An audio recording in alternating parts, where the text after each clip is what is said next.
नमस्कार. एकदा एक साधक आपल्या गुरूंच्याकडे गेला. गुरूंना म्हणाला, गुरुजी, माझ्यामध्ये खूप खूप राग भरलाय आणि तो मला काढून टाकायचा आहे. गुरुजींनी बहुतेक हे ऐकलं नाही आणि त्यांचं वेगवेगळ्या विषयांवरती बोलणं सुरू झालं.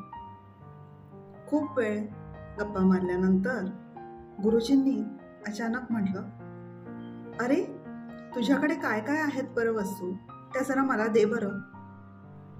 साधकाने आपल्या खिशात चाच पडला. एका खिशातून पैशांचं पाकिट काढून गुरुजींसमोर ठेवलं. दुसरा खिसा चाच पडला, त्यातून रुमाल काढला आणि तो गुरुजींसमोर ठेवला.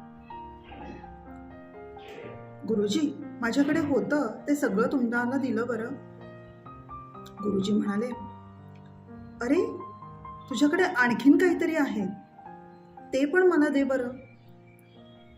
साधक म्हणाला, आणखीन काय बरं गुरुजी, माझ्याकडे एवढंच होतं. गुरुजी म्हणाले, नाही नाही, तू ते मगाशी म्हणत होतास ना, माझ्याकडे ते खूप खूप आहे, ते काढून दे बरं मला.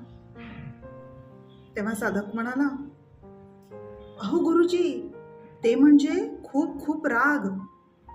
हा राग मी कसा बरं काढून देऊ तुम्हाला. गुरुजी म्हणाले, हे बघ, तुझ्याकडच्या वस्तू तू मला काढून जशा दिल्यास तसाच तो तुझ्याकडचा राग जो आहे ना, तोही काढून मला दे. त्यावर हा तरुण साधक म्हणाला, नाही हो गुरुजी, असा काही राग मला तो काढून देता येत नाही.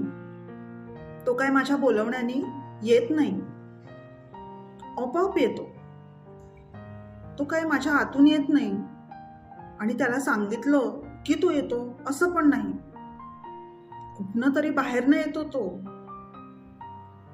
गुरुजी हसायला लागले. गुरुजी म्हणाले, अच्छा, म्हणजे तो तुझ्या आतला नाहीये हे तुला माहितीये. कुठून तरी तो बाहेरून येतो आणि मग तो तुझ्यावरती कब्जा करतो.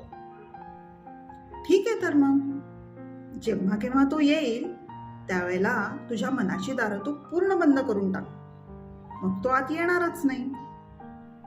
आणि मग जर तुला तो आत आलाच नाही तर तुला तो त्रासही देणार नाही. हे ऐकून हा शिष्य मात्र विचार करू लागला.